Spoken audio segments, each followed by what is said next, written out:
Oui, il me dit il a perdu le son, je sais pas pourquoi. Bon, beh, écoutez, bonjour à tous.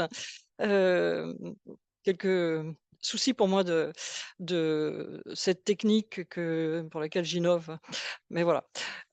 Donc je vais parler aujourd'hui de la haie fruitière, multistrate. Je vais me présenter malgré tout. Je m'appelle Evelyne Leterme. J'ai fondé et dirigé, le Conservatoire végétal d'Aquitaine. J'ai participé à cette action de recherche, conservation et diffusion, du patrimoine végétal fruitier de la région Aquitaine majoritairement, de 1979 à 2021, puisqu'à l'heure actuelle, je suis à la retraite. Qu'est-ce que tu fais? On m'a enlevé l'écran. Mais comme ça, les gens vont voir, en fait. Comment? Les gens vont voir comme ça. Oui, bah, très bien, mais j'ai terminé là, j'aimerais bien commencer mon non mais repartager l'écran là, OK. voilà. On verra en suivant. Donc ce c'est à l'occasion du lien entre, les prospections que j'ai pu faire, dans les campagnes à la recherche de ce patrimoine fruitier, en perdition et très localisé, hem et donc la création du conservatoire végétal sur le domaine de Barol en Lot-et-Garonne, à Montesquieu, que j'ai pu, créer, c'est ce système de haies fruitières, multistrates. Donc une haie qui est constituée que d'arbres fruitiers. Donc on a reconstitué le verger conservatoire en vallée de Garonne après 16 années passées dans le département, des Landes, et à la création de ce conservatoire, on a intégré une parcelle de 1,5 hectare qui avait pour but de présenter la diversité des modes de culture traditionnels du Sud-Ouest, avec un échantillon de variétés anciennes et locales, 700 variétés sur les 2000, enfin, variétés ou accessions, et avec différents types de conduites, arbres en haute tige, axes verticaux, joie, l'association de culture, etc. Et c'est à cette occasion qu'on a installé la première haie fruitière avec des plants fruitiers issus de la pépinière de l'association qui gérait cette pépinière avant la création du conservatoire. Et cette haie avait, pour objectif de séparer la première parcelle qui était ouverte au public, donc celle d'1,5 hectare dont je viens de parler, de la partie purement conservatoire. Et cette haie était longue de 126 mètres, elle comportait donc 126 plants puisque, on les plante tous les mètres et en 2 strates. L'une, d'arbres fruitiers qui à cette époque-là donc étaient espacés de 3 mètres entre 2 arbres, avec des plants intercalaires qui étaient des plants fruitiers qui sont, rabattus régulièrement de façon à les maintenir sous forme buissonnante, et de fait, il y avait 2 «arbustes» entre guillemets puisqu'on les c'est une forme que l'on donnait aux arbres, et donc 2 arbustes entre 2 arbres. Cette haie ne recevait pas de traitement phytosanitaire, spécifique, sauf en dérive, hein, puisqu'elle était quand même entre 2 vergers, et malgré tout, elle semblait moins atteinte par les pucerons, entre autres par les pucerons, que les mêmes variétés du reste du verger qui lui était pulvérisé. J'ai travaillé, un certain nombre d'années avec Jean-Marie Lespinasse à l'observation du patrimoine, et q qui nous a permis d'ailleurs de faire une publication qui s'appelait «Les fruits retrouvés, patrimoine de demain», et à cette époque-là, il m'a conseillé, de reproduire ce système, dans une zone, éloignée de la dérive des intrants, ce qui fut fait en début 2023, et cette haie a été laissée à elle-même pendant, quelques années parce qu'en fait, on avait beaucoup trop de travail et puis elle avait l'air de se débrouiller toute seule, et je l'ai fait rabattre très sévèrement en mars 2014. Donc on voit les photos de 1996 à 2014. Donc on voit que les arbres, se sont, tout à fait correctement développés. L'arrosage n'était pas installé sur cette, haie, contrairement à l'ensemble du verger, et les arbustes intercalaires n'étaient plus des arbustes, mais avaient occupé la totalité, de l'espace libre entre 2 arbres. Donc le rabattage a été extrêmement, sévère, ce qui a donné d'ailleurs, lieu à une forêt, latérale de branches que nous avons broyées et réinjectées, sur la haie. Donc quelques mois plus tard, en juillet, on voit que cette haie a repoussé, immédiatement, hein. Ce rabattage extrêmement sévère, ce trognage que l'on pourrait appeler, n'a pas du tout été préjudiciable à aucune espèce. Et en septembre, on a dû même, rabattre à nouveau, pour la maintenir, dans des dimensions qui nous semblaient convenables, c'est-à-dire, heu, 1,50 m de large sur à peu près 1 m de haut. Il faut savoir que, quand on a fait ce travail au mois de mars, elle occupait 5 mètres de large. Et quelques années plus tard, donc on a continué à rabattre cette haie, et on voit donc les arbres dessus, qui pourrait faire ombrage, mais on voit aussi que l'ombre, portée, n'est pas conflictuelle avec les plants qui sont en dessous. La seconde haie qui a été implantée début 2003, a elle aussi été réalisée à partir des plants fruitiers issus de la pépinière du conservatoire, avec la plus grande diversité, possible que l'on pouvait utiliser. Elle se situait cette fois au nord du domaine, dans une zone non traitée, mais contiguë avec la parcelle voisine, qui elle était en agriculture conventionnelle, céréalière, alternativement maïs et tournesol.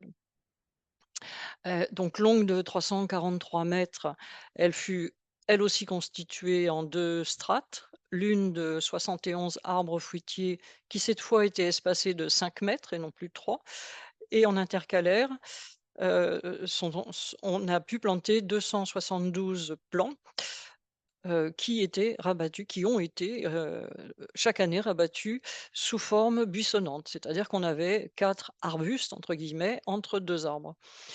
Dans cette haie donc, on a pu implanter, 11 espèces, d'arbres fruitiers associées avec 4 espèces, heu, dans la partie intercalaire, rabattues, sous forme buissonnante. Ces 4 espèces, c'était des cognaciers, des noisetiers, des néfliers et des cerisiers acides, mais avec un grand nombre de variétés différentes. Et cette haie-là, pour le coup, ne reçut aucun traitement phytosanitaire ni amendement.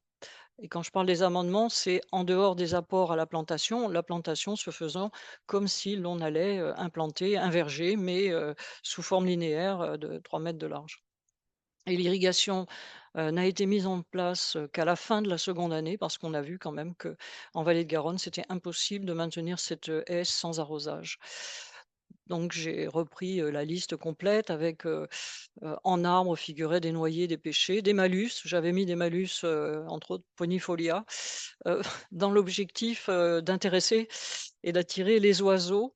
Mais nos oiseaux en vallée de Garonne sont pas très intéressés par, les fruits des malus. Je pense qu'ils avaient, heu, beaucoup d'autres, sources de nourriture, au sein du verger, voire à côté. On a mis aussi, 9 pommiers, 5 châtaigniers, donc c'était un peu risqué, hein, compte tenu du fait qu'on est en sol, heu, plutôt, calcaire. Des néfliers du type Mespilus germanica, donc le néflier européen, des cognaciers, des pruniers, des cerisiers, des poiriers et des amandiers, donc 71 arbres, en tant qu'arbres, c'est-à-dire que les cognaciers et les néfliers étaient utilisés comme arbres. Et ceux-là même vont être aussi utilisés en intercalaire comme arbustes, donc rabattus, associés à des noisetiers et des cerisiers acides. Donc le Prunus, cerasus, contrairement aux cerisiers de la haie qui étaient des Prunus avium. Donc on voit cette haie, l'année même de la plantation en septembre, avec un rabattage qui n'a pas toujours été fait, heu, alors soit il n'a pas été fait, tout à fait, correctement comme je le préconise depuis. J'avoue que j'ai un peu oublié, et puis parfois il y a des trous parce que, on avait des passages de chevreuils, qui se sont pris presque, exclusivement au Prunus cerasus, dans un premier temps. Et en juillet 2010, donc en huitième feuille, on voit, cette, haie qui s'est constituée, c'est-à-dire que les arbres int les les arbustes intercalaires, heu, de par le rabattage, ont occupé tout l'espace entre eux-mêmes, entre, plants et à proximité des troncs des arbres, et on les a laissés occuper 1 mètre de large. Donc l'année suivante, au printemps, donc c'est la même le même volume, on retrouve, une floraison extrêmement importante sur les arbres. Donc là, ce sont des malus, enfin, c'est un malus, pardon, qui est couvert de fleurs, donc qui va lui-même être couvert de fruits. Il aurait pu faire son effet, d'attraction, pour les oiseaux, si les oiseaux avaient été intéressés par les malus. Bah, ils le sont peut-être, mais indirect, on ne le voit pas. Et puis, des cerisiers, un cerisier, qui est un bigarreau marbré, donc à port, retombant. Mais ce qui est intéressant de remarquer, c'est le fait que les cognaciers eux-mêmes fleurissent, donc on rabat au-dessus, mais on laisse, le plus possible la zone latérale puisque les floraisons des cognaciers, de même que les néfliers, se fait en position terminale des pousses d'un an. On voit aussi, des noisetiers, pourpres, ou, des noisetiers à feuillage, vert, et puis, un petit peu plus loin, on aurait vu des cerisiers, qui eux-mêmes vont fleurir. Alors les autres haies, du domaine ont été, monospécifiques pour les arbres. Donc on a une haie à pêcher, une haie à prunier, mais qui était d'anciens pruniers entre lesquels on a installé des plants intercalaires, et puis des jeunes haies, à poirier ou à amandier. Donc c'est cette cinquième haie fruitière qui a été implantée en 2019, qu'il a été exclusivement avec des amandiers, mais des amandiers de toute la collection du conservatoire. Celle-ci se situait le long de la clôture, ouest, dans une zone absolument pas traitée et contiguë avec, d'un côté la route, et de l'autre côté le jeune verger de la collection de pruniers qui était implanté en même temps. Et alors pour le coup, cette haie ne reçut aucun traitement phytosanitaire, heu et donc une irrigation localisée que l'on a mis, immédiatement. Donc cette haie sur 116 mètres, donc compte 24 amandiers de 8 accessions, pour pas dire 8 variétés. Et puis les arbustes, donc ce sont les arbustes initiaux, noisetiers, cognaciers, néfliers, cerisiers acides, auxquels on a ajouté des malus et des arbousiers. Alors les malus, heu, c'était un petit peu dans le but d'attirer les pucerons, sur la haie, pour nourrir, les premières coccinelles ou les premiers insectes auxiliaires et leur permettre de se multiplier. C'est en particulier Malus, hem, floribunda everest, qui dans certaines conditions, se laisse envahir assez facilement, avec des pucerons avec des pucerons cendrés, mais c'est pas toujours le cas. Et puis les arbousiers parce que c'était une espèce à feuillage persistant. Là, pour le moment, Noé n'avait aucun feuillage persistant. Donc voilà cette haie, vue, 1 an après la plantation, en deuxième feuille. Donc comme c'était la période de covid, on avait beaucoup de temps et j'ai pu peindre les troncs des amandiers, en blanc. Bon, c'était un peu dans protection, contre les très forts ensoleillements, de l'été. On a En vallée de Garonne et probablement bien ailleurs, on a des brûlures d'écorce, en direction du sud-ouest. Donc là, on revoit cette, haie, bah, toujours, à la même époque. Donc on voit que le démarrage est vraiment, très bon. On n'a aucune perte, hein, tout le monde, démarre bien. On a un petit peu de mal à voir les arbustes intercalaires sur cette, photo. En avril 2022, en quatrième feuille, on voit un peu mieux, depuis le haut les arbustes qui commencent à se rejoindre. Donc la partie, que l'on que l'on cherche à faire, heu, en linéaire continu, commence à se faire, sauf les trous, toujours en raison des chevreuils qui, cette fois, passaient sous cette clôture. Et derrière, on voit la collection de pruniers, donc en axe vertical sur, jaspi, qui a été pulvérisée avec de l'argile kaolinite calcinée, ce que l'on ne fait pas sur la haie, hein. On va jusqu'au bout et on ne fait aucun produit phytosanitaire, du tout sur aucune des haies qu'on a implantées. Alors, qu'est-ce que l'on peut dire de l'adaptation, enfin de cette haie, multistrate? En fait, pour moi, ça a été une adaptation des techniques culturales traditionnelles, c'est-à-dire des haies traditionnelles à 2 strates, une strate épineuse, heu, principalement, aubépine et prunelier, avec des arbres, pas nécessairement fruitiers, mais je les ai souvent rencontrés et c'est là que j'ai trouvé principalement les variétés anciennes greffées dans ces haies. Heu, ces haies que j'ai appelées donc haies fruitières, depuis j'ai rajouté le mot multistrate, avaient plusieurs destinations. Nous en avons réalisé, une trentaine, à travers l'Aquitaine et Midi-Pyrénées. Heu, Soit c'était, pour des raisons de production multiple sur des parcelles plus ou moins petites. Ça pouvait être tout bêtement pour un aspect paysager, puisque on multiplie les espèces intercalaires, avec des feuillages, des floraisons, qui vont être différents ou, tout bêtement, comme toute haie qui se respecte, clôturer un espace. Les caractéristiques essentielles, c'était de ne recevoir aucune pulvérisation phytosanitaire ou alors, ça aurait pu l'être. Exceptionnellement, en cas de besoin, ça ne nous est jamais arrivé. L'autre objectif, c'était de produire une biodiversité maximum, mais tant aérienne, au début, on s'est beaucoup intéressé, aux insectes auxiliaires et on a fait faire des inventaires, entomologiques sur 3 de nos haies, 4 années de suite. D'abord celle de la vallée de la Garonne, mais aussi, hem, en Béarn, donc à 200 kilomètres au sud et puis ensuite 200 kilomètres au nord, dans le nord de la Dordogne. Mais on a aussi, vu que c'était important d'héberger une faune auxiliaire, importante et voire servir à développer cette faune auxiliaire en direction du verger, voisin, donc des arbres fruitiers alentour. Alors ça, c'était ce que l'on espérait, on ne l'a pas constaté.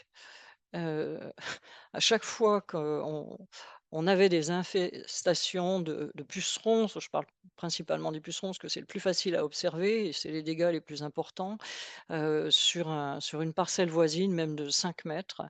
On n'en avait absolument pas dans les haies fruitières, de probablement leur continuité, mais le fait de devoir franchir, 5 mètres ou 10 mètres, eh bien, les insectes de la haie, ne n'allaient pas, nettoyer les arbres voisins. Donc, heu, ça c'était, une un des résultats, une des observations que l'on a pu faire. Mais on s'est rendu compte que, le sol s'améliorait. Le sol sous la haie s'est considérablement amélioré. Hervé Covès, qui est venu, très souvent chez nous, arrivait toujours avec une bêche et se servait, des haies fruitières comme exemple pour montrer que là où on ne faisait aucun travail de sol, évidemment, puisqu'on n'a pas accès, heu, on pouvait, percer, très facilement, la surface du sol et creuser alors qu'on ne pouvait pas le faire, sur la partie, latérale, et en particulier en été, quand le sol se déshydrate. Donc on en a déduit initialement que, on fait bénéficier au sol d'exudats racinaires grâce aux plants intercalaires qui sont rabattus. Donc le rabattage, heu c'est le rabattage, en fait, permet, la constitution de croissance, annuelle importante, donc avec un feuillage extrêmement, important, d'où une très belle photosynthèse, mais une consommation sur ces plants rabattus, une consommation par les fruits moindre qu'un arbre fruitier non rabattu et de fait, on on permettait, d'extraire par les racines des exudats racinaires par l'excès de production de sève élaborée. Et puis d'autre part, on fait bénéficier au sol de toute la biomasse des tailles qu'on laisse systématiquement sur place au sol. On n'extrait rien de cette elle doit s'auto-alimenter. Et donc, ayant, suivi un webinaire d'Isabella Tomasi, heu, sur l'amélioration du sol par l'impact redox. Je reprends ces mots: «Le meilleur redox est le produit des exudats des racines». Donc l'amélioration du sol se fait aussi par une amélioration du potentiel redox. Alors, au moment où moi-même je faisais des inventaires des variétés, fruitières anciennes, Michel Baffet, qui a fait sa carrière à la chambre d'agriculture de Brive, là, a fait sa thèse, lui, sur, les haies traditionnelles, de Haute-Vienne, et il en a fait enfin, il a fait, des dessins sur un grand nombre de types, et j'en ai repris 3, des haies arborescentes avec une strate, buissonnante, une haie arbustive mais haute, et peut-être celle qui nous intéresse davantage, une haie arborescente, à strate arbustive et à strate buissonnante. Et c'est ce vers quoi, je souhaitais aller avec l'utilisation exclusive d'arbres fruitiers sur les haies que je vais concevoir, ultérieurement. Donc pour revoir des haies, traditionnelles à 2 strates, donc une photo qui date de 1994, avec une base épineuse d'aubépine et de prunellier, classique dans toute l'Europe, avec en arbre fruitier planté dans la haie, enfin au sein même de la haie, donc des pommiers. On a une autre haie, traditionnelle à 2 strates, toujours, pommier, sur aubépine prunellier, mais cette fois beaucoup plus rabattu. C'est-à-dire que, le propriétaire en 96 avait, diminué la hauteur de la haie, d'au moins 50 centimètres, voire, 1 mètre de haut, et puis à co on l'observait, on commençait à l'observer, à la réduction latérale, de cette, strate, arbustive, ce qui, commençait à m'étonner, et j'ai assez vite constaté que plus on réduit la largeur, de cette haie, plus on se retrouve avec des arbres qui semblent, peinés. Mais je n'avais pas suffisamment d'expérience pour, le confirmer. Et puis très récemment, en novembre 2022, mieux vaut tard que jamais, j'ai, eu la chance de rencontrer une haie à 2 strates, dont la strate basse, toujours d'aubépine et de prunellier, à proximité, de Saint-Bertrand de Comminges. Donc c'était une haie qui était, très longue, que je n'ai pas mesurée, mais qui était exclusivement à arbres fruitiers noyers. Donc c'est une haie de noyer, une haie traditionnelle de noyer, et ce que l'on constate, c'est effectivement du côté du champ, cultivé là, qui n c'était en hiver, donc il ne l'était plus, mais on voit, une réduction, de l'épaisseur de la haie, et puis même, une marche qui est en train de se faire, et je pense que ça n'est pas très favorable à la survie, à long terme de cette haie. En tous les cas, j'ai quand même l'impression que ça la pénalise. Affaire à suivre, je n'en ai pas encore la certitude.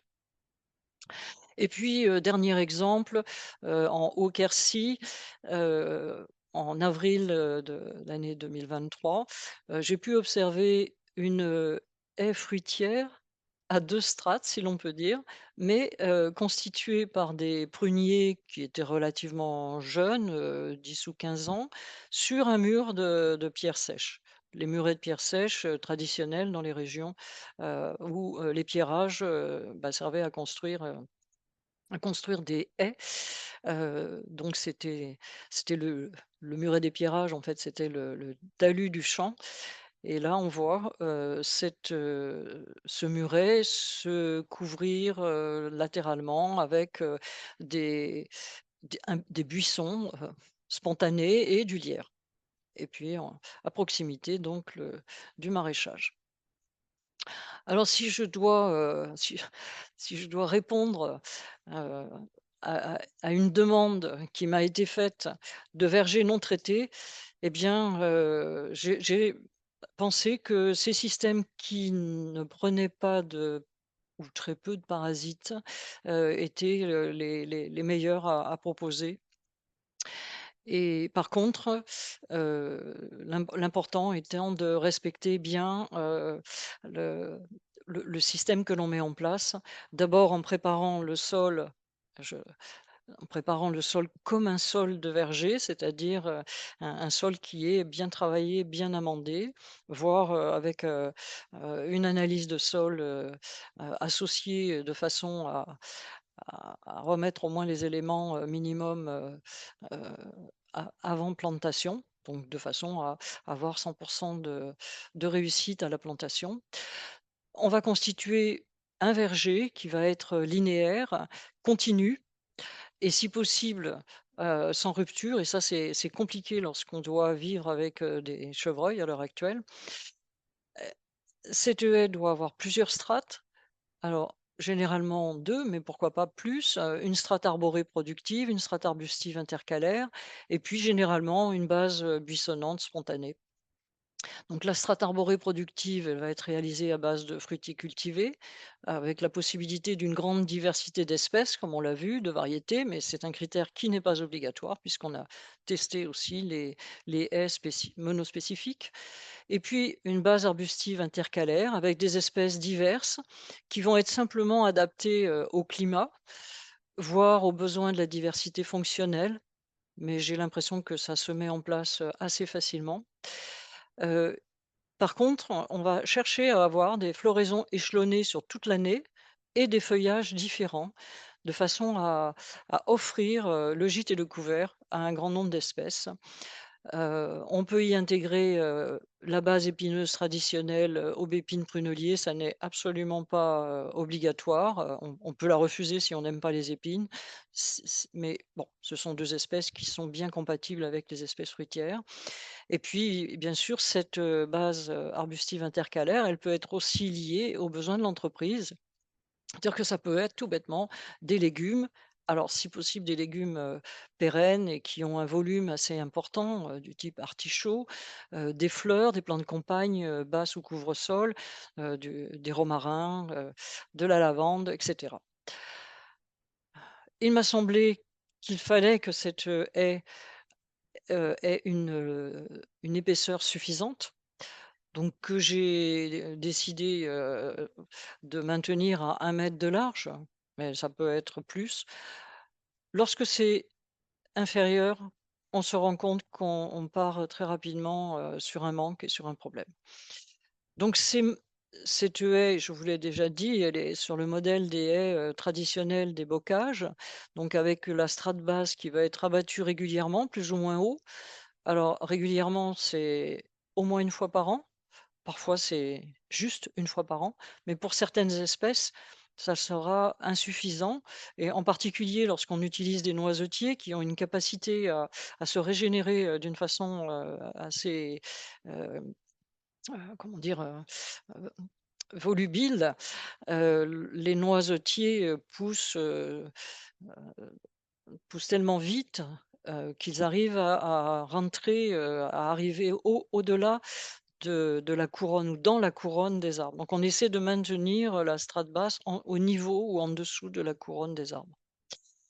Ce système de rabattage, heu, c'est en fait une action qui est semblable à ce que l'agriculture syntropique dénomme les perturbations et ces perturbations ont une action, multiple, à la fois, heu, enzymatique, hormonale et de et bon et évidemment, de symbiose mycorhizienne. Donc le sol va être, ombré d'une manière permanente. Donc c'est ce qu'il faut arriver à obtenir, donc une mise en place de cette, zone intercalaire qui va ombrer et limiter l'évaporation et ce sol donc qui va moins s'évaporer va en plus être couvert de matière organique naturellement par la chute des feuilles, par les bois de taille et cela va participer à développer la biodiversité du sol. Et donc l'enrichissement naturel, feuilles, bois de taille et racines aussi, hein, lorsque l'on, rabat les arbustes, on agit, heu, alors j'ai presque envie de dire négativement sur le système, racinaire, mais c'est temporaire puisque les racines vont, heu, mourir, se dégrader, se reconstituer et donc les racines qui meurent, bah, participent aussi à l'alimentation du sol et des arbres voisins. Alors ceci dit, ça n'empêche pas de complémenter, heu, en amendement, extérieur, en intrant extérieur, sous les arbres qui produisent les années de forte production ou pour augmenter leur production. Donc c'est un système qui va être en réseau et qui peut comprendre, un ado. On peut planter, ces haies fruitières, sur ado. C'est ce que Michel Baffet avait, démontré d'ailleurs, que les haies, elles montaient au fur et à mesure, des dizaines d'années, voire des centaines d'années, par l'accumulation, des matières organiques. Ça peut aussi, réaliser un fossé de drainage, latéral qui peuvent, agir comme drainage, captant, drainant, infiltrant les eaux pluviales et de ruissellement et tout ça fait qu'on constate que ces haies sont résilientes. Donc en résumé, on va utiliser les solidarités dans les sols pour favoriser les échanges souterrains.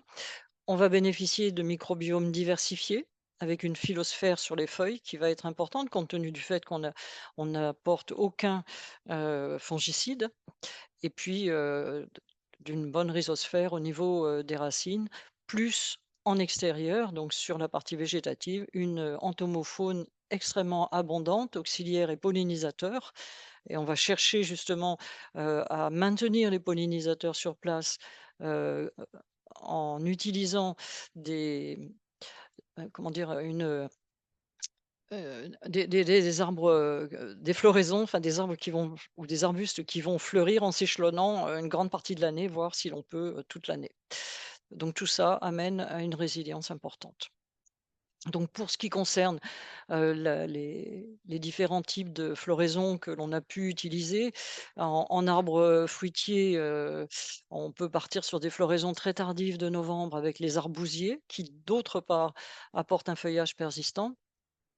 Ainsi que la bibasse, l'Eriobothria japonica, dit aussi, néflier, qui lui aussi a un feuillage persistant et puis ce qui n'est pas, un arbre, fruitier ou un ou un plant fruitier, mais qui fait quand même des fruits, c'est le lierre. Donc le lierre qui fleurit, très tard, et qui, amène, des graines et des fruits, qui sont, appréciés pour le coup par les oiseaux. Donc on peut aussi nourrir, par les lierres, les insectes et les oiseaux. Pour ça, il faut, installer des arbres à lierre, des arbres qui ou des poteaux à lierre, faire monter du lierre, par exemple, sur des poteaux, qui servent à de pause pour les rapaces. Ça, c'est une solution. Les floraisons précoces, bah, ça va être des noisetiers avec différentes variétés qui vont s'échelonner. Alors dans ces haies rabattues, seule la floraison mâle, les chatons vont apparaître. C'est assez rare. Il y a eu quelques années où on a eu des floraisons femelles, mais de toute façon, le rabattage n'est pas favorable pour la fabrication des noisettes, en quelque sorte pour la fécondation. Alors les noisetiers heu, f apporte une source de protéines très importante pour les insectes, sachant que le noisetier lui-même n'a pas besoin des insectes pour sa pollinisation puisqu'il est a priori, majoritairement ou exclusivement, pollinisé par le vent, donc c'est une pollinisation, plutôt anémophile. Mais ces noisetiers, vont s'avérer, très intéressants et les inventaires, ethnobotaniques qu'est-ce que pardon, les inventaires entomologiques que nous avons pu faire, ont montré que c'est toujours dans les noisetiers qu'on a la plus grande diversité d'insectes, diversité en termes d'espèces de coccinelles, différentes espèces de punaises, un grand nombre d'espèces, d'araignées et puis, tous les autres, pollinisateurs et insectes qui peuvent se promener, sur la haie. On en a inventorié en une demi-journée de juin, 86 espèces différentes. Alors dans le cadre des floraisons précoces, on a aussi, les aulnes qui peuvent être, associées, bah, d'ailleurs aux vergers en tant que tels, mais aussi aux haies dans les zones, où on a, une stagnation d'eau, ou en bas de pente pour les dans les zones humides, donc pour abaisser le niveau d'eau. Et puis, en fruitier, des floraisons de mi-saison, heu, pour les espèces européennes, il y en a quasiment pas, mais on peut compter sur les floraisons du feijoa qui a lui-même un feuillage persistant et qui fleurit comme le grenadier en juin, début juillet. Et donc ça, c'est ce que l'on peut faire, heu, en échelonnement de floraison avec des arbres fruitiers. Ensuite, on est obligé de travailler sur d'autres espèces. Donc, la haie que je vous montrais, tout à l'heure avec le malus en fleurs, les cognaciers en fleurs, le cerisier en fleurs et donc les noisetiers qui, eux, ont fini, de produire leurs chatons et donc leur pollen. Donc on peut récolter, alors l'approche de l'arbre est parfois, un peu difficile, raison pour laquelle, on rabat souvent les espèces qui vont pousser le plus vite, comme les noisetiers, avant, d'accéder, aux arbres. Alors ce que l'on a aussi observé, sur cette, 2e haie plantée au conservatoire, c'était en 8e feuille et ça faisait déjà plusieurs années qu'on constatait qu'une variété, on n'avait pas beaucoup de poiriers, mais que cette variété de poiriers qui était, représentée par, 2 arbres, heu, n'avait des fruits, sans tavelure. Donc on est quand même en zéro traitement, depuis le début de la plantation et ça continue, c'est toujours d'actualité. Et donc la haie, les zones, la zone rabattue, donc la strate basse, peut être fait avec, des Prunus cerasus, donc des griottes et on peut aussi faire une récolte de griottes, dans cette zone, même si initialement, ça n'était pas l'objectif de la plantation de ces cerisiers, d'où l'idée qu'on pouvait ensuite passer, sur d'autres espèces, fruitières, spécifiquement, buissonnantes, comme les petits fruits. Alors donc je vous signalais qu'on avait, fait une évaluation de l'entomofaune, durant 4 ans et si le noisetier était bien l'espèce qui héberge l'entomofaune la plus importante, quelle que soit la situation géographique dans le sud-ouest, c'est le néflier européen qui en héberge le moins et on peut penser que c'est parce qu'il est naturellement peu sensible à aucune maladie, quoi. C'est très rare de voir une maladie sur le néflier européen, une maladie, provoquée par des insectes. Alors là, je reprends, les les dessins, simplifiés, très simplifiés, de l'ouvrage que j'avais publié en 2014, puis réédité et repris et augmenté en 2018. C'est, la représentation, vraiment, en forme de symbole, des 2 strates, qui amènent d'ailleurs, si l'on quand on voit ce dessin, on voit que le passage du vent peut entraîner, donc une rugosité, du paysage et que en souterrain, on a des systèmes racinaires qui sont nécessairement très différents avec probablement, les espèces heu, arborescentes, donc qui ont un système racinaire, plus développé et surtout plus profond que, les plants intercalaires qui vont être rabattus, eux, 1 à 2 fois par an. Et alors, ces arbustes, je les ai implantés, d'une manière, spécifique, c'est-à-dire, heu, sous forme de modules. J'ai toujours utilisé la même espèce. Alors ça, ce sont des espèces différentes, 5 espèces différentes, mais entre 2 arbres, c'est toujours la même espèce. L'objectif, c'est si ça produit des fruits, c'est quand même beaucoup plus facile de cueillir et puis, je me dis qu'il peut y avoir des anastomoses, en cas de besoin et nous, les besoins, c'est lié au passage répétitif dans certaines haies de chevreuils, qui s'en prennent à des arbres et donc on peut avoir, un maintien de l'alimentation, en souterrain.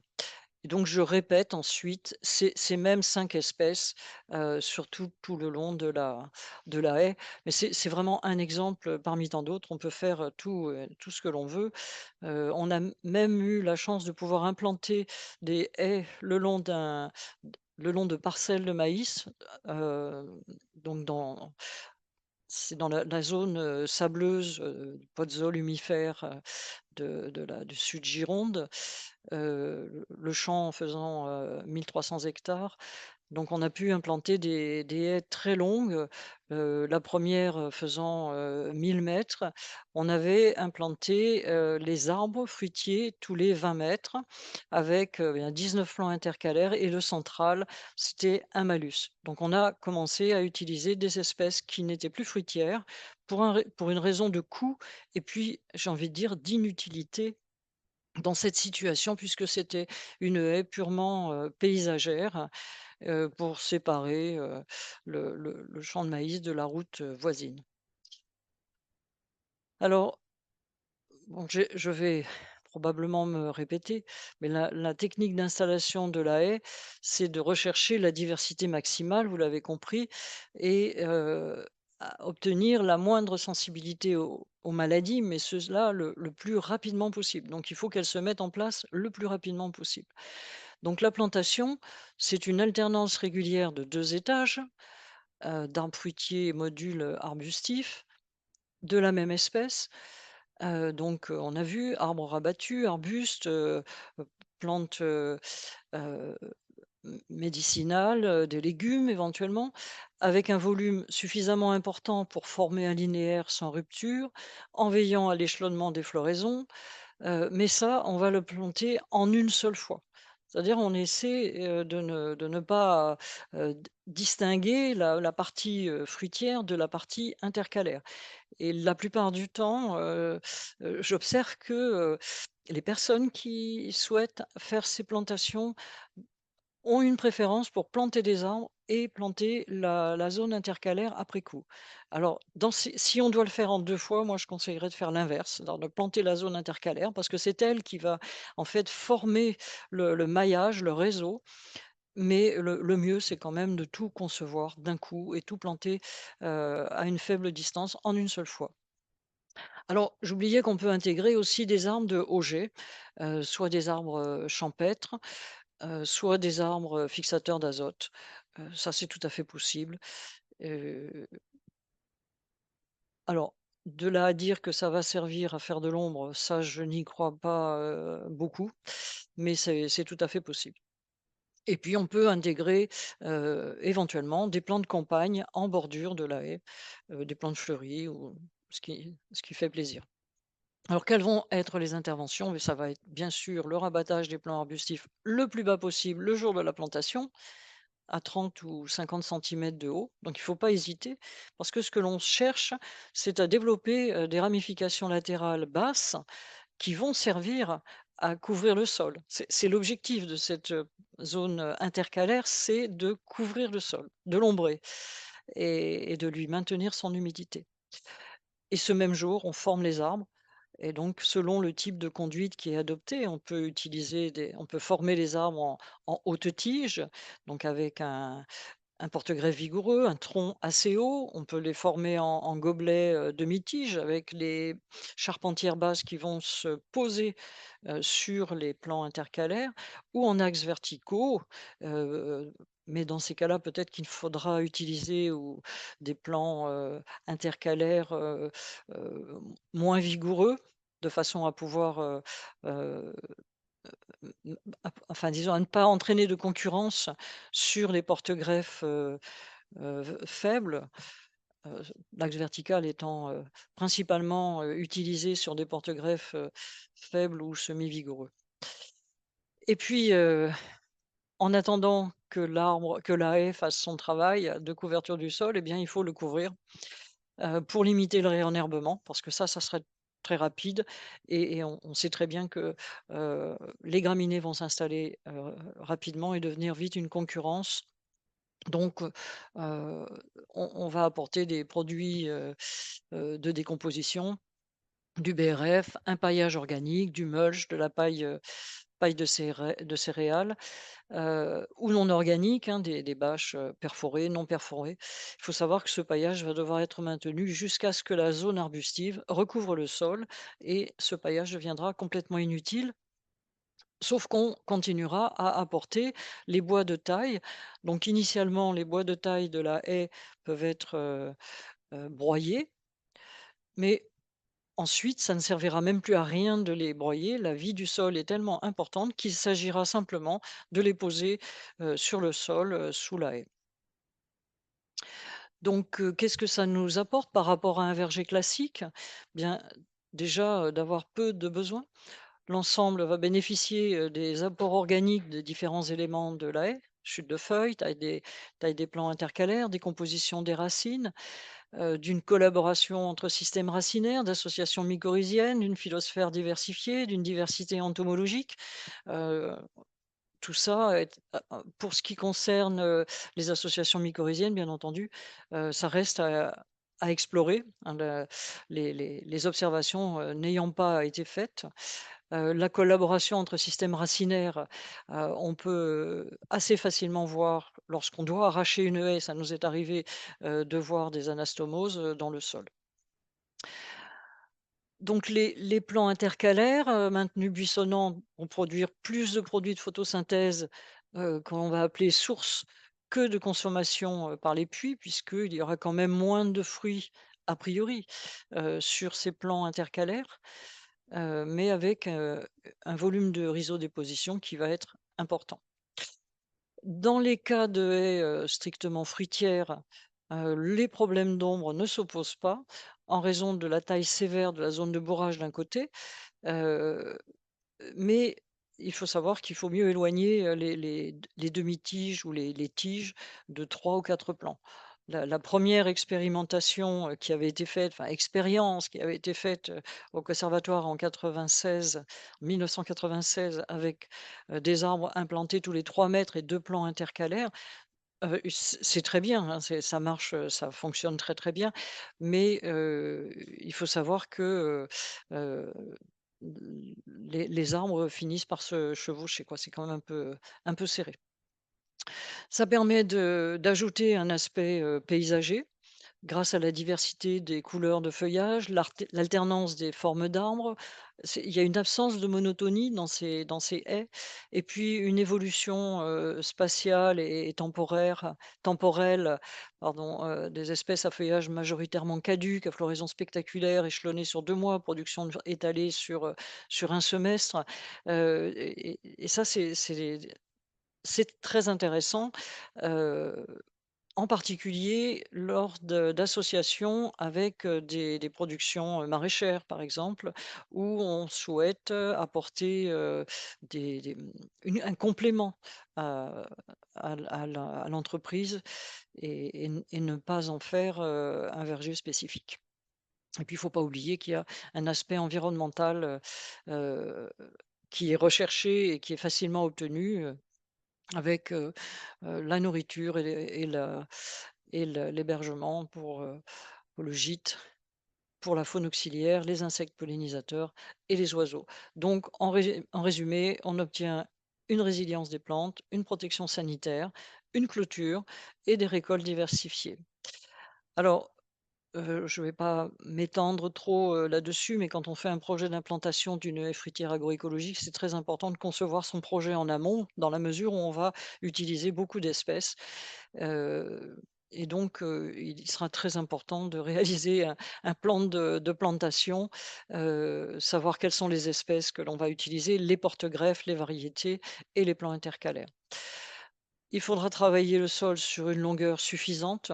Pour que le système haie fonctionne, bah, il faut qu'elle soit, d'une longueur, suffisante que j'ai estimée à un minimum de 20 mètres, mais ça peut atteindre 100 mètres. On a fait nous à 1000 mètres, avec une largeur de travail que je conseille à 3 mètres de large. Alors bien sûr, on a eu, des expériences avec des travaux de sol, beaucoup plus étroits à la pelleteuse, donc aux largeurs de godets de la pelleteuse. Hem C'est important de faire ce travail comme pour un verger, décompactage du sol, travail, apport d'amendements, réalisation d'une butte éventuelle, c'est conseillé, la couverture du sol par un paillage épais, et puis maintenir le sol humide au moins le temps de la reprise. Ce qu'il ne faut pas négliger, c'est la réservation des plants en fonction du plan de plantation. D'autant plus qu'on a besoin de faire greffer, des variétés, qui ne sont pas, disponibles dans le commerce courant. Et la plantation, c'est de faire un piquetage différencié selon les strates. C'est beaucoup plus facile de s'y retrouver lorsque les piquets représentant les arbres, n'ont pas la même couleur ou la même taille que les piquets de la strate basse. Il faut préparer, les plants en amont, donc ça nécessite de faire un tri pour ne pas perdre du temps, le jour de la plantation. Il faut que tout soit parfaitement organisé.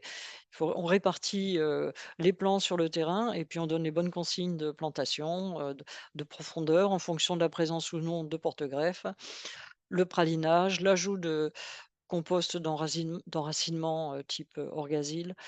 Éventuellement un apport d'un hydro-rétenteur si on est dans des conditions de non-irrigation. On a beaucoup de haies, nous, qui ne sont pas arrosées. La plupart d'ailleurs ne sont pas arrosées. Maintenir les arbres avec un bambou, rabattre les arbustes et de façon à faire développer, les ramifications latérales. Tailler et conduire les arbres en fonction du choix, et puis ce qui est très important, c'est poser des protections anti-rongeurs, et là, c'est un peu antinomique avec les arbustes que l'on veut voir pousser latéralement. Si l'on met une protection contre les lapins, évidemment, cette, croissance latérale va avoir beaucoup de mal à se faire. Donc après, il faut peut-être, mettre un grillage, tout autour de la haie. Alors quelles sont les espèces que nous avons pu déjà, utiliser? Sur, la strate arborée, eh bien, c'est toutes les espèces fruitières que l'on peut trouver, y compris, des espèces non européennes comme des kakis ou d'autres, donc on a eu de très bons résultats en amandier, en pêcher, en noyer, en pommier, mais en fait on a tout essayé, on n'a pas eu d'échec, spécifique aux haies fruitières.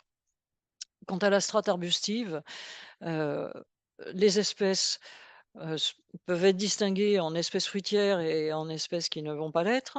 Les espèces fruitières à feuillage caduc, heu, qui peuvent être conduits en strate arbustive, c'est l'aronia, le cerisier acide, les cognaciers, néfliers, malus, noisetiers, les prunus tomentosa et d'autres. Ceux Celles qui ont des feuillages persistants, et il en existe peu, on les a déjà cités, c'est l'arbousier, le feijoa et le bibacier. Les petits fruits, cassis, groseille, groseille à maquereau, caseille, framboisier, mais alors maintenant avec beaucoup de prudence, hein, les framboisiers, ne supportant pas les conditions d'ensoleillement, actuelles. Tous les framboisiers des haies fruitières, du sud-ouest, je les ai vus mourir, progressivement, et en 2022, ça a été la je les ai tous vus mourir en 2022 et ne plus repartir alors qu'avant ils arrivaient à repartir. Donc les arbres qui sont au-dessus ne font pas suffisamment d'ombre, ça il faut le savoir.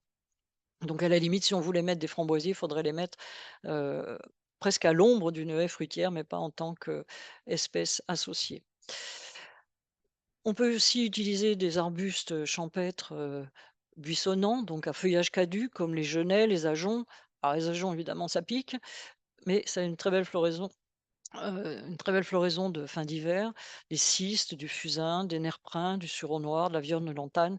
Bon, je cite juste ceux qu'on a déjà utilisés, et des arbustes à feuillage persistant, semi-persistant, comme les lauriers-thym, le mahonia, le millepertuis arbustif et bien d'autres. Il est intéressant d'intégrer des plantes, à idioblastes, donc des plantes qui vont, participer à maintenir l'humidité des sols, comme le nerprin à la terne, les lierres, le houx. Donc on peut mettre, implanter s'ils ne le font pas, spontanément, des lierres couvrants, donc qui vont rester sous la base, de la haie de la zone arbustive de la haie. Et puis devant, on peut installer aussi des plantes de compagne, de taille moyenne ou basse, comme mais on peut les utiliser aussi, ces plantes de compagne, en plantes intercalaires, hein, bien entendu, si elles font partie de l'activité commerciale de l'entreprise, comme, l'absinthe, les astères qui fleurissent tard, la consoude, l'hysope, lavande, mélisse, menthe, perroskia, réglisse, romarin, santoline, sarriette, sauge, tanésie, thym. On a déjà tout essayé, voilà, tout se passe bien. Des plantes couvrantes aussi, alors j'ai vu utiliser le Phylla nodiflora, la verveine nodulaire, dans des sols acides et ça se passe, très bien, c'est un couvre-sol extraordinaire. Je répète, le lierre, mais le lotier et bien d'autres. Dans la strate haute, on peut ajouter des fixateurs d'azote. Alors j'en cite quelques-uns, l'aulne glutiné l'aulne glutineux, pardon, l'arbre au pois, donc le Caragana arborescens, le chalef, le goumi, le févier. Alors je précise inerme, hein, ne pas se tromper, hein, c'est très important, de vérifier que les gleditsia, n'ont pas d'épines parce que ce sont des épines, infernales, énormes de différents types, mais vraiment bien présentes. L'argousier aussi qui lui aussi a des épines et puis on peut utiliser des fruitiers, sauvages comme les jujubiers, les malus, les mûriers, les prunus et cetera. Alors après plantation, ces haies doivent être, suivies méticuleusement. C'est pas parce qu'on fait une fruitière qu'il faut la laisser, abandonnée à elle-même, sur le principe que de toute façon tout va bien se passer et qu'elle va être autonome. Il est quand même très important de procéder au rabattage vigoureux de la strate arbustive intercalaire jusqu'à l'obtention de la forme buissonnante basse couvre-sol. Donc il faut vraiment être très, très sévère les premières années pour la forcer à partir latéralement, forcer les plants à partir latéralement. Heu, Ensuite évidemment de tailler les arbres, hein, et ça me paraît, c'est quand même un verger, il faut le considérer comme un verger, donc on taille les arbres en fonction de la conduite appliquée. On fait un suivi permanent, des repousses des porte-greffes parce qu'il faut faire très attention à ne pas confondre, le porte-greffe, avec les plants intercalaires. Je le dis par expérience et tutorer, des troncs le tronc des arbres, fruitiers, donc de manière à les maintenir bien verticaux en utilisant des attaches, souples comme le lycra et rabattre systématiquement des tuteurs sous la couronne des arbres. Je le précise aussi par expérience parce que les piquets, trop gros et trop hauts dans l'arbre entraînent des blessures. Pour certains, ça paraîtra, une évidence absolue, mais je passe mon temps à faire couper, les piquets, qui soutiennent les arbres. Surveiller l'état hydrique des sols. Alors, c'est pas parce que, ces haies maintiennent le plus longtemps possible une humidité, sur le sol et même en profondeur qu'il ne faut pas, surveiller, l'arrosage et donc si c'est nécessaire, il faut, arroser, irriguer, mais voir aussi, pourquoi pas, drainer et là pour drainer, c'est relativement facile, hein. On fait un fossé, juste, devant la haie. Faire une surveillance sanitaire, hein, parce on est quand même malgré tout pas à l'abri, une surveillance des pucerons et surtout vérifier que des insectes, auxiliaires, sont bien présents, sous les feuilles ou sur les feuilles des arbres atteints et surveiller le feu bactérien bien sûr et puis, là le pire et le plus fréquent, les lapins, les campagnols, les gros gibiers, sangliers, chevreuils, là on trouve les solutions. Donc on va passer sur, quelques photos. Donc vous voyez que les premières années, on broyait les branches, issues de la taille. Donc on peut faire la taille, de la partie, intercalaire, en pleine végétation. Déjà ça va avoir une action, de nanification, pas complète, hein, bien sûr, mais un petit peu. Surtout d'intervenir après les floraisons. Donc là, on est en train de broyer des cognaciers, mais la floraison est terminée et ça n'agira pas, négativement sur, les arbres de les tailler, en pleine végétation, hein, après les floraisons et donc on a longtemps, broyé le bois et on s'est rendu compte, rapidement que, heu, quand la haie est constituée, ça n'est plus utile. Il s'agit de mettre les branches, sous le sous les sous la haie.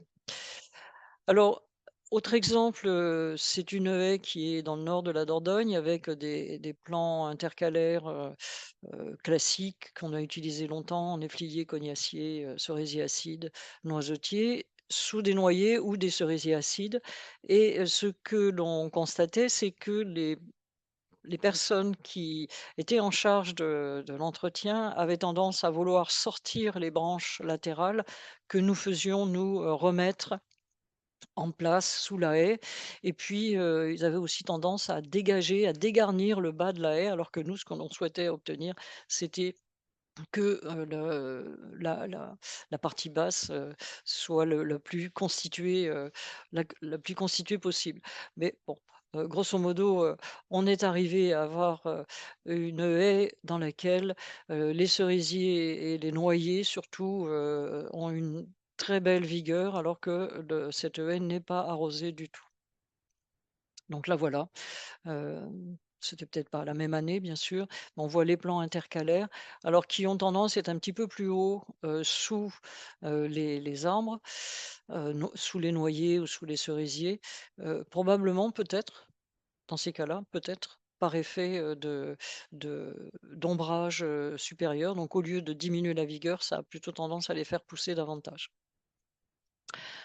Bon, voilà, les suppressions des repousses de porte-greffes, rabattage de la zone arbustive, heu, bon ça c'est les opérations, les plus classiques, donc on aperçoit, cette, haie n'étant pas encore complètement constituée, donc un broyage, de bois, donc du BRF qui est mis sur la butte de la haie, jusqu'à ce qu'elle vraiment fasse, son travail. Donc on peut aussi, augmenter les rendements, on apporte sur les arbres fruitiers eux-mêmes en faisant des apports d'amendements, sur les plants productifs, la première quinzaine de mars et en automne, après de fortes productions. Nous, on n'a jamais eu à le faire, parce qu'on n'a jamais été, dans un système uniquement fruitier. On peut aussi, pulvériser au sol des produits issus de lactofermentation anaérobie. On a beaucoup procédé à l'utilisation de entre autres, du canet ou broadtrunk sur une parcelle de verger, sachant que je conseille de le faire lorsque, on a un problème de sol, mais nous n'avons jamais eu à le faire. On peut aussi, faire des protections générales à l'argile kaolinite calcinée si, d'av si d'aventure ça se produisait, qu'on ait, des pucerons, sur ces haies fruitières. Mais sincèrement, c'est un conseil que je donne, mais que je n'ai jamais, pratiqué parce que c'est totalement, ça s'est avéré inutile. Hem, donc on peut aussi, travailler avec de la Lithofert, du Nutribio ou, du Nutrigeo de chez, Gaillago. Alors quelques exemples de haies fruitières avant de terminer. Donc une haie en Béarn qui a été plantée, en 2010, donc qu'on voit, bien se constituer en troisième feuille, la partie, intercalaire étant, proche de faire un linéaire continu sans rupture. On a, toujours sur ce début de troisième feuille, donc les arbousiers qui, conservent leurs feuilles, en hiver, ou des pruniers, porte-greffes nains, le ferle nain qui a été, aussi utilisé, en plante intercalaire et qui a une floraison, absolument spectaculaire. Donc cette haie, qui fait 79 mètres, avait un noyer, 10 cerisiers, 9 pommiers, que des variétés du béarn et un sorbier. Par contre, les arbustes, donc les classiques, noisetiers, cognaciers, néfliers, et on y a ajouté donc des malus, des arbousiers, mais on a mis aussi des figuiers rabattus, ça supporte, assez bien le rabattage, des prunus mahaleb, donc le bois de Sainte-Lucie, des grenadiers, c'est la première fois où on utilisait des grenadiers et ça s'avère être, une espèce très intéressante et qui justement produit et puis ce fameux prunier, fer-le-nain. Donc on voit les grenadiers, des Malus floribunda Everest. Donc son objectif, c'était de prendre du puceron. Bon ça marche de temps en temps, on a des pucerons qui servent à alimenter les insectes auxiliaires, mais pas toujours. Toujours en Béarn, donc au conservatoire des légumes anciens, à Assat, pas très loin, entre Pau et Tarbes. On a une collection de pommiers, des Pyrénées, enfin du massif pyrénéen, depuis le Pays basque jusqu'en Ariège, et des cerisiers avec différentes espèces intercalaires. Donc on retrouve toujours, l'arbousier et puis, des plantes plus basses. Et dans les plantes plus basses, on retrouve, de la lavande, différents types de lavande, toujours le noisetier. On met systématiquement dans nos haies au moins un module ou 2 de noisetiers et les arbousiers.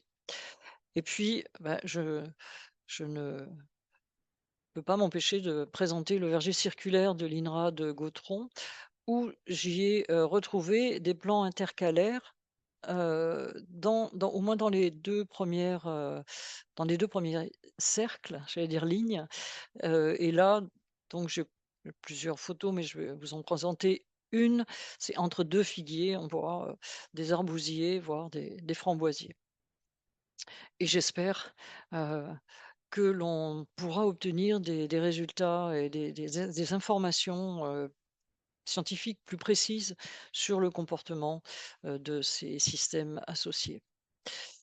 La grande haie dont je vous parlais, donc d'un kilomètre, en bordure d'un immense champ, de maïs là qu'on voit, derrière travailler, celle-là, avait, donc un certain nombre d'arbres, donc 24 pruniers, 10 cerisiers, 10 pommiers, 10 poiriers, 4 cormiers, 5 plaques miniers, 3 néfliers, et des arbustes, 305 arbustes fruitiers, 864 champêtres, et puis 65 plantes, heu, des malus, voilà, les malus qui étaient mis, au centre des modules entre, 2 arbres implantés tous les 20 mètres. Et donc j'avais, rapidement vu des donc la croissance a été immédiate, très importante. Le travail de taille, vu la longueur, était fait avec un lamier, ce qui était un peu inquiétant. Ça s'est très, très bien passé les premières années, et donc on aperçoit des fruits, des coings, des poires, sur cette haie, et parfois des arbustes qui apparaissaient, spontanément, qui se sont invités, que l'on a conservés, des ajoncs entre autres, des on aperçoit toujours, des arbousiers et d'autres espèces. Donc on voit que les arbres se s'installent. Parfois, bien sûr, le porte-greffe, échappe parce que, les personnes qui ont implanté qui ont voulu, cette implantation n'ont pas tellement de notion, des repousses de porte-greffe et de l'entretien de cet arbre, de ces arbres sur, plusieurs fois 1 kilomètre. C'est vrai que c'était un pari risqué, et ça s'est avéré, l'être, puisque parfois les porte-greffes, commençaient à devenir plus gros que les arbres.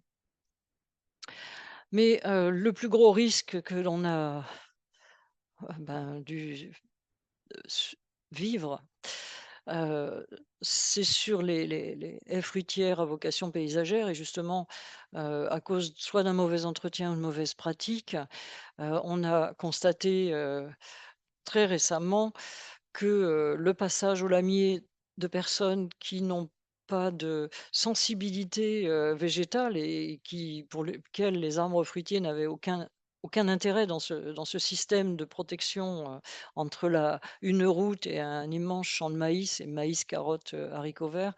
Donc la taille, de rabattage de la zone basse a été faite inutilement, très basse, mais le pire, c'est, le fait que les arbres fruitiers ont été cisaillés, blessés, d'une manière, magistrale, et j'avoue que j'ai eu un petit peu de mal à m'en remettre, vu la sa présence le long d'une route un petit peu circulante.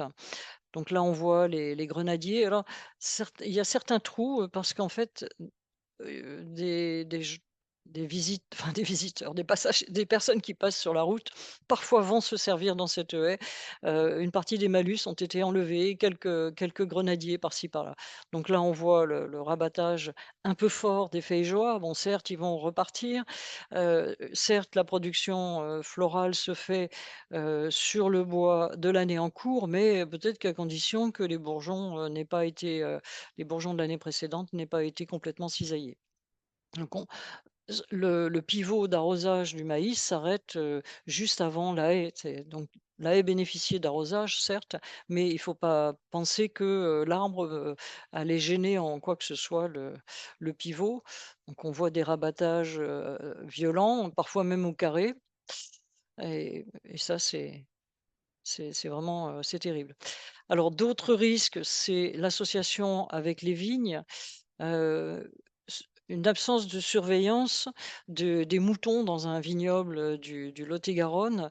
L En hiver, les vignes ne risquent rien, mais les plants, des haies, sont en danger lorsqu'ils ont un feuillage persistant, et c'est le cas des arbousiers. Donc là, il reste juste qui débordait de la tête des moutons, et les feijoas, alors là, eux, ont été, totalement, mangés, les figuiers aussi ont été, un peu, désagrégés.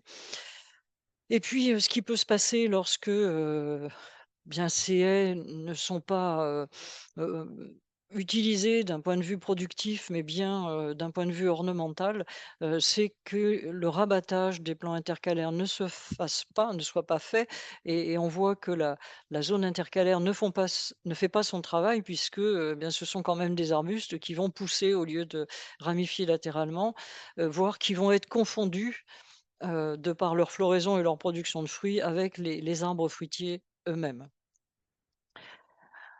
On peut aussi avoir des retards de croissance des plants intercalaires par, des tontes mécaniques, et par erreur bien sûr, ou par des rongeurs. Donc là, c'est, à Bordeaux même, hein, dans la réserve agroécologique des Barailles.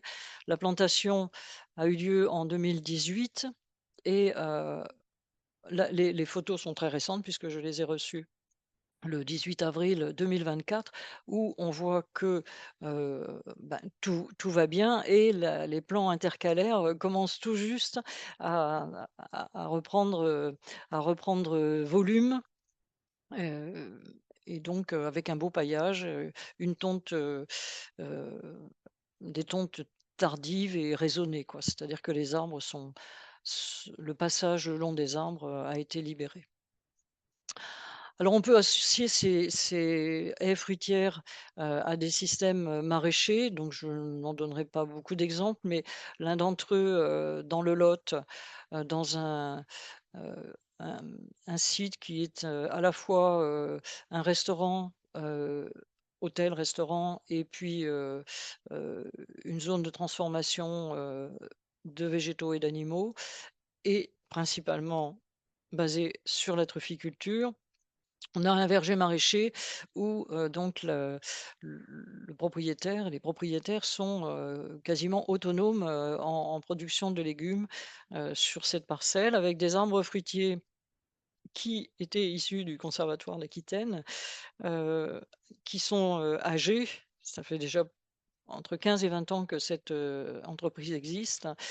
Donc les arbres fruitiers ont été implantés sur ces haies, hem, qui, a été, donc le sol a été travaillé, paillé, amendé, avec des fumiers de poule, jusqu'à ce qu'il y ait une invention, très intéressante, qui est le poulailler mobile, qui a été construit de la largeur, enfin de la longueur plutôt, qui correspond à l'espacement entre les arbres, et donc ce poulailler mobile, vient, être installé, avec ses poules pendant, quelques jours ou une semaine, et c'est l'apport, de le griffage, et l'apport, des fientes, qui sert de travail de sol, sur le maraîchage. Donc on peut le retrouver sur des zones, récemment implantées. Et puis, on le retrouve, ces systèmes, au au jardin, fruitier maraîcher, du château de Chambord, qui a été installé, à la fin des années, 2020, et donc j'ai pu visiter en 2023 avec des formes d'arbres, de toutes sortes. Donc là, on est face à une palmette, mais avec des plants intercalaires qui sont en train de s'installer, donc du romarin entre autres, de l'hysope, et bien d'autres plantes. Heu, donc on retrouve là des pêchers. Donc on est dans une zone, à calcaire actif, un peu difficile à supporter, par les pêchers qui deviennent jaunes, mais je je pense qu'il est quand même relativement facile d'améliorer ces sols. Donc là, on aperçoit d'autres lieux d'implantation avec des lavandes, très abondantes, de la santoline aussi. Et puis une autre parcelle avec des arbres, des pommiers, donc des arbres fruitiers en palmettes sur palissage, donc greffés sur M9, et des plants intercalaires qui, longent donc des parcelles maraîchères.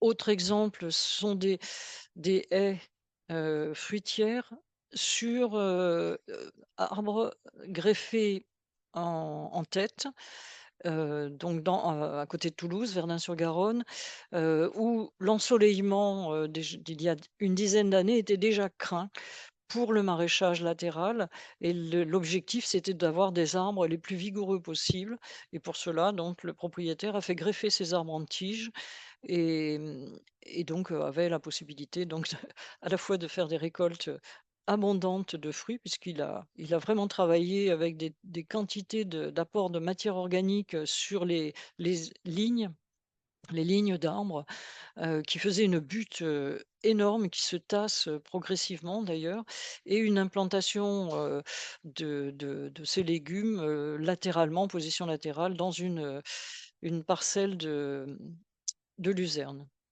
Donc autre photo, il a implanté ses arbres par espèce. C'est-à-dire, on a vu tout à l'heure, des poiriers, maintenant, des pêchers, donc avec, une association de courges ou de courgettes. Et puis, donc pour terminer, on peut aussi, s'amuser, avec des arbres fruitiers et des haies fruitières.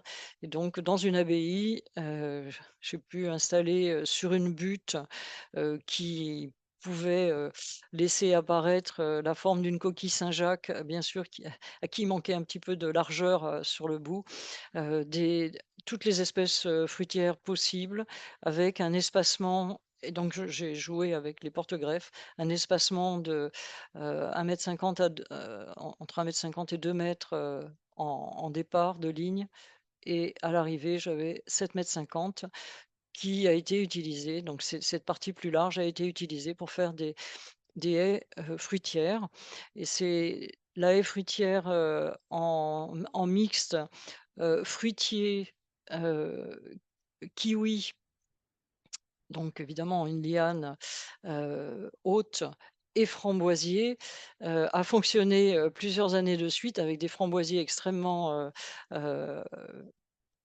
comment dire? Presque, virulents, qui se déportaient latéralement, mais qui en 2022, ont été totalement brûlés, et il n'y a pas eu de ils n'ont pas pu repartir. Donc le framboisier est à l'heure actuelle exclu, de ces zones, même sous, les kiwis, l'ombrage n'a pas été, suffisant, probablement parce que les kiwis n'étaient pas non plus suffisamment développés. Donc voilà, en conclusion, donc c'est un système à très haute, diversité biologique que l'on implante un petit peu partout, là où on souhaite, ne pas avoir à traiter les arbres. On peut considérer que c'est un verger agroécologique qui va favoriser la constitution d'un milieu, qui va enrichir, la microflore, la microfaune des sols, mais aussi, la faune et la microflore spontanée, sur les végétaux. C'est un système à multistrates, on peut en faire tant qu'on veut, à très forte, densité, qui va agir aussi sur la rugosité, du paysage, sur l'amélioration de la structure des sols et des micro-agrégats.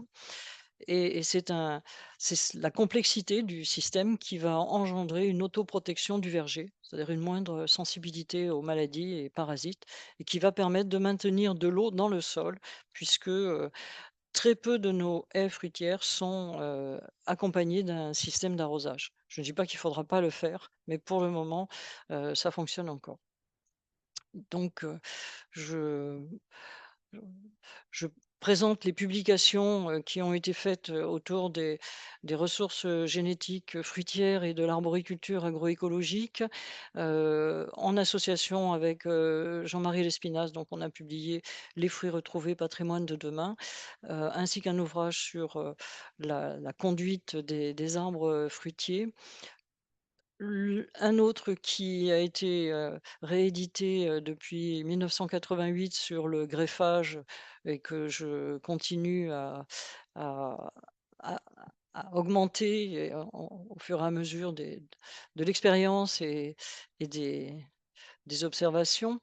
Et puis celui, qui m'a permis de faire connaître les haies fruitières, donc c'est «La biodiversité amie du verger» qui a été publié une première fois en 2014 et augmenté, en 2018.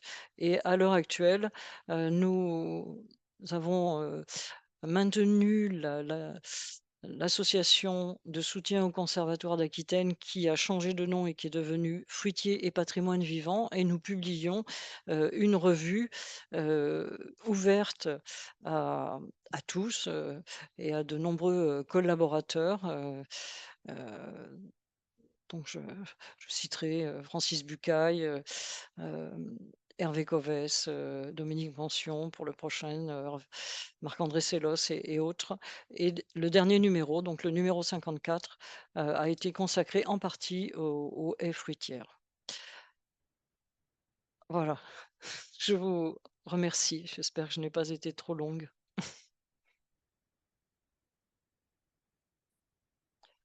Alors François n'est plus avec nous. Oups.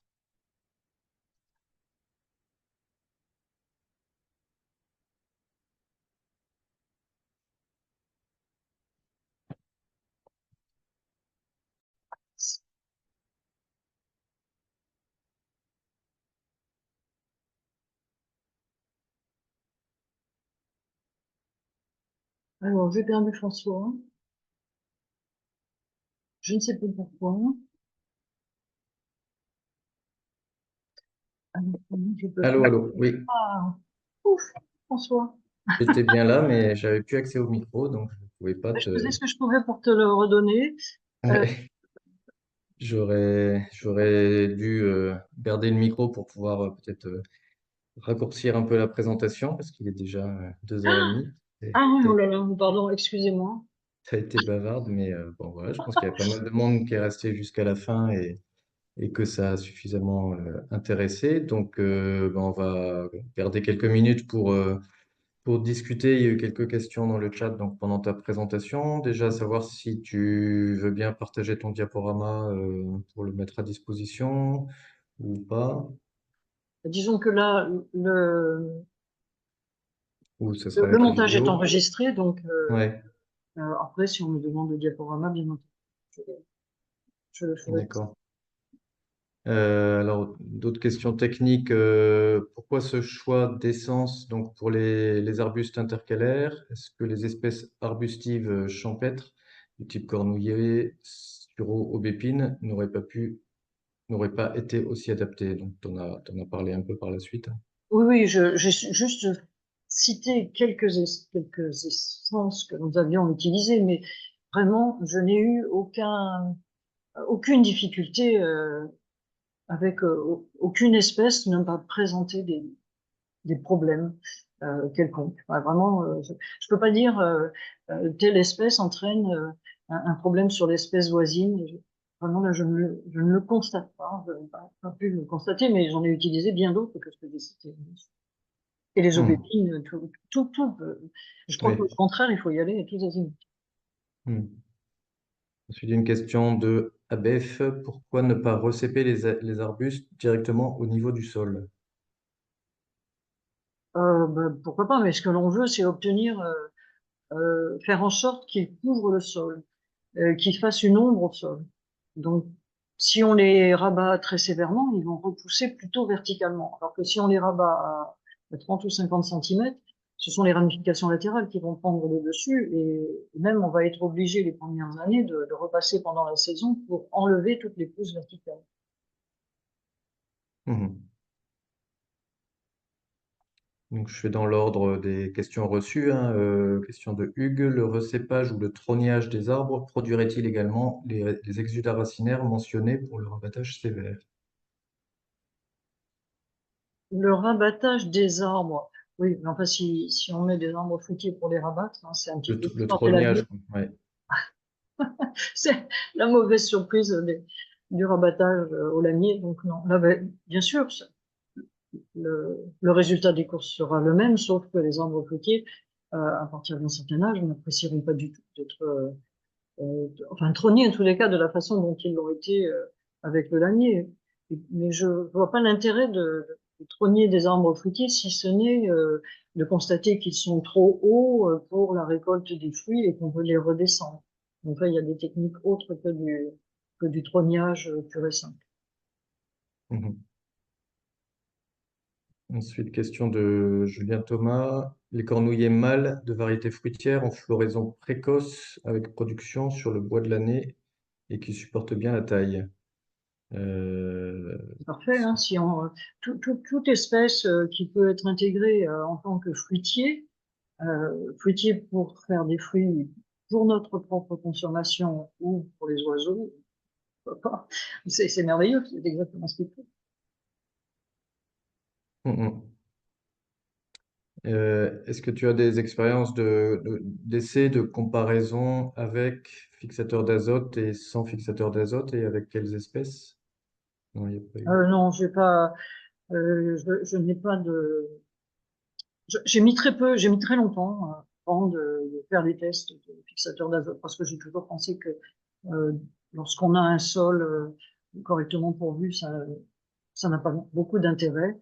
Euh, et donc j'en ai mis quelques-uns par-ci par-là, mais j'avoue que franchement, je ne suis pas allée voir, j'ai pas eu l'occasion d'aller voir en détail s'il y a une différence de croissance. En fait, pour savoir s'il y a une différence de croissance, il faut vraiment faudrait faire une expérimentation rigoureuse, bien menée, et ça, je n'ai pas eu l'occasion. Ouais. Dans le cas d'une strate intermédiaire composée de petits fruits et de légumes, la photosynthèse source devient-elle inférieure à la consommation puis? Question de Hugues. Et si oui, la haie perdrait-elle son intérêt? Bon, il est probable que la photosynthèse sera moindre, mais après, enfin, je pense que ça n'a pas beaucoup de conséquences. Si on veut faire une haie qui fait vraiment beaucoup de photosynthèse, c'est certain qu'il faut le faire avec des arbustes que l'on va maintenir buissonnants ou des arbres qu'on va maintenir buissonnants. Mais après, l'important lorsqu'on met des légumes, c'est d'essayer d'éviter de sortir les racines, si ce sont des légumes racines, et de laisser un maximum de racines, de couper les feuilles et de les laisser sur place. Voilà, c'est laisser le maximum de végétaux sur place. Ça n'aura pas tout à fait le même effet. La partie ombrée ne pourra se faire évidemment que lorsque le légume bah, sera en place et obtiendra son volume. Je ne sais pas si j'ai répondu à la question. Oui, je crois, hein. Sur les plantes à idioblastes, est-ce que tu as des sources des sources bibliographiques sur le lien entre présence d'idioblastes et maintien de l'humidité dans le sol? Euh, Comme ça ne me vient pas. Je pense que celui qui peut en parler le plus et qui a certainement les sources bibliographiques, c'est Hervé Covès. Ok, d'accord. C'est quelque chose que je connais pas trop, ça. Sur l'enrichissement du sol, est-ce que le milieu donc enrichi en matière organique ne favorise pas des adventices comme la ronce, qui par ailleurs est une espèce riche pour la biodiversité, mais Alors, pour le coup, j'en ai pas fait j'en ai pas fait l'expérience. C'est-à-dire, jamais les haies que j'ai pu implanter n'ont jamais donné lieu à la croissance de ronces. Je sais pas. d'accord. J'ai pas d'expérience sur le sujet. Mm, mm. Ok.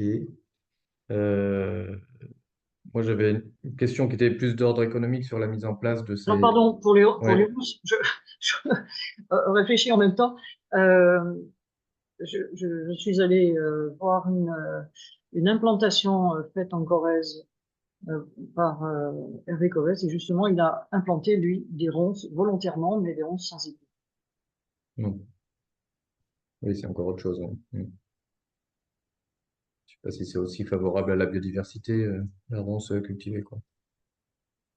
Je peux pas répondre. Bon, probablement. Mm. Sur les aspects économiques, donc, tu disais bah, qu'à un moment, tu avais remplacé les espèces fruitières par des espèces plus forestières pour réduire les coûts. Est-ce que, même pour des plants de la strate arbustive, est-ce que tu as un ordre d'idée du coût du mètre linéaire et de stratégie un peu pour réduire le coût de plantation si on veut faire de la haie fruitière sur effectivement quelques centaines de mètres et pas juste une petite haie, quoi. Comment Oui, faciliter?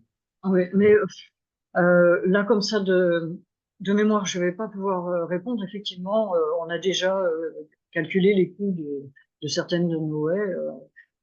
Ça dépend du nombre d'arbres greffés, des fournisseurs d'arbres, et puis pour les plants intercalaires, c'est aussi extrêmement variable, hein, mais voilà, grosso modo, on peut dire que les plants fruitiers, en fonction des variétés et de leur rareté, ont varié entre 8 et 20 euros pièce, alors que les plants champêtres euh, vont varier entre 3 et 8 euros à peu près. Hmm. Ok. Une question de Julia. Si j'ai bien compris, la plantation d'arbustes entre les arbres aide à héberger des auxiliaires contre les ravageurs des fruitiers. Est-ce qu'il y a ces mêmes effets lorsque ce sont des légumes cultivés entre les fruitiers? Euh, alors, j'ai que deux exemples. Enfin, j'en ai rencontré un troisième en Asturie, mais les deux exemples que je vous ai présentés, hein, le de Saint-Géry et celui de Verdun-sur-Garonne, euh, je ne suis pas allée de manière suffisamment répétitive dans les parcelles, mais je sais que c'est absolument sans traitement. Ça, c'est sûr, même les légumes sont sans traitement. Donc après, ce qui concerne les arbres fruitiers, ils restent aussi sans traitement maintenant, parce qu'il n'y a vraiment pas de parasitisme, je ne peux pas répondre. Mhm. Et Sylvain Takarkart qui demande un peu ton avis sur les systèmes syntropiques et bon, on voit qu'il y a quelques similitudes avec l'approche de la haie fruitière, avec la matière organique qui est rabattue et ramenée au pied. Voilà, quelle différence tu fais et quel intérêt tu vois à la syntropie précisément. Alors j'ai mis longtemps, peut-être d'abord d'en avoir réellement bien connaissance, ensuite d'aller chez des personnes qui le pratiquent. Euh, Effectivement, il y a des similitudes. La haie fruitière paraît extrêmement simplifiée par rapport au travail mené dans le cadre d'une agriculture syntropique, telle qu'on peut l'avoir à l'heure actuelle pratiquée en France. Euh, bon, le mot de rabattage est transformé en perturbation, ce qui m'a beaucoup perturbé pendant longtemps, et qui maintenant, ben voilà, c'est rentré dans les mœurs, hein, je m'adapte. Et effectivement, je vois bien le lien, et il faut que j'ai bien prévu d'aller chez les personnes qui ont commencé, chez qui je suis déjà allée, mais pour continuer les observations, euh, pour voir ce qui se passe vis-à-vis des arbres fruitiers. Parce qu'en fait, moi, mon objectif, c'est que les arbres fruitiers aillent bien.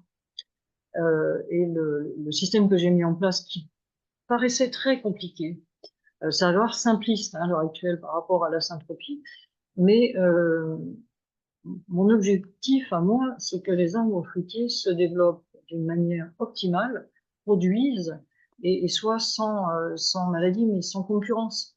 Et c'est ça qu'il faut que j'aille voir. Donc, j'ai pas suffisamment euh, d'expérience et d'observation et puis, je pense en plus que les climats, les sols euh, vont avoir des résultats très différents, que ce soit les fruitières ou l'agriculture syntropique dans le nord de l'Europe ou dans le sud, ne donneront pas du tout les mêmes résultats. Et puis, l'agriculture syntropique qui nous arrive des pays tropicaux où on a une pluviométrie, chaleur et pluviométrie abondante. Donc, là, je vais pas m'amuser, je peux pas répondre. Ok. Une dernière question peut-être sur les temps d'entretien, de récolte. Est-ce que tu as des données un peu là-dessus, bon, sans chercher à comparer au système classique, mais pour donner un ordre d'idée, j'imagine que toutes les haies sont un peu différentes et donnent des temps d'entretien différents, mais Oui, non, j'ai pas de mesure précise, mais ce que je sais, c'est que on passe pas beaucoup plus de temps sur un verger classique que l'on taille. Donc là, on n'a pas de pulvérisation à faire, les gens gagnent du temps. Euh, le rabattage, bah, c'est très simple. Il faut soit on arrive, elle est courte la haie, on le fait à la cisaille à main, soit on le fait avec des outils qui juste rabattent à la même hauteur. Donc ça, c'est pas très compliqué. Ça se termine même sur des parcelles longues avec un tracteur et un lamier. Mais l'arbre fruitier lui-même, il faut le tailler. L'accès à l'arbre se fait soit par une nacelle en contenance, soit par une échelle. Donc c'est pas plus qu'un verger normal. ouais, ok.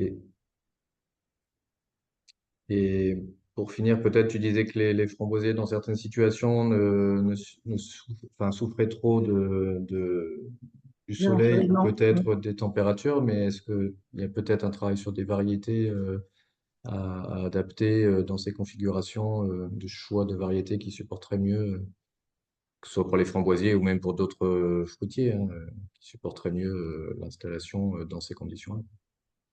Oui, ben, je vois pas trop d'autres solutions pour ces espèces de semi-ombre d'être ombrées. Hmm, Après, vous trouvez comment? Mais des arbres, l'ombre portée des arbres fruitiers est totalement insuffisante, ça c'est certain. Et donc, bah, c'est soit on les plante plus, soit on les plante. Ce que je ouais, parce que proposais, hein, c'était de les mettre devant, du côté nord, pourquoi pas, à l'ombre de la hmm, haie. sous kiwi, ça devait être bien ombragé quand même. Peut-être plus la température que l'ombrage. Bah, oui, peut-être. Et puis en même temps, les kiwis, là, pour le coup, ont manqué d'eau. Donc les kiwis eux-mêmes n'étaient pas en forme suffisante. Ouais, ok. Bon, ben, je pense qu'on est arrivé à peu près au bout des questions et qu'on a bien dépassé le temps. Donc, je pense que on va te Oui, remercier excusez-moi. beaucoup. C'est pas grave, ça va, on arrive à rester sous les 2 heures, ça va. Merci Evelyne pour ce temps et ben cette vidéo qui sera mise à disposition pour tout le monde. Et puis, bah, rendez-vous pour un prochain webinaire fin mai. Donc, je vous ai mis le lien dans le chat pour avoir les prochains rendez-vous. Et à bientôt tout le monde. Tu peux couper l'enregistrement, Evelyne. Mm. Oui, bien. Merci, merci à tous de m'avoir suivi. Et merci à toi, François, de m'avoir donné la possibilité de présenter ces systèmes qui me cœur. Voilà. Avec Au revoir plaisir. à tous. À bientôt. Au revoir. Arrêtez l'enregistrement. Je sais plus, je sais plus, je sais plus. En plus, c'est là, tiens.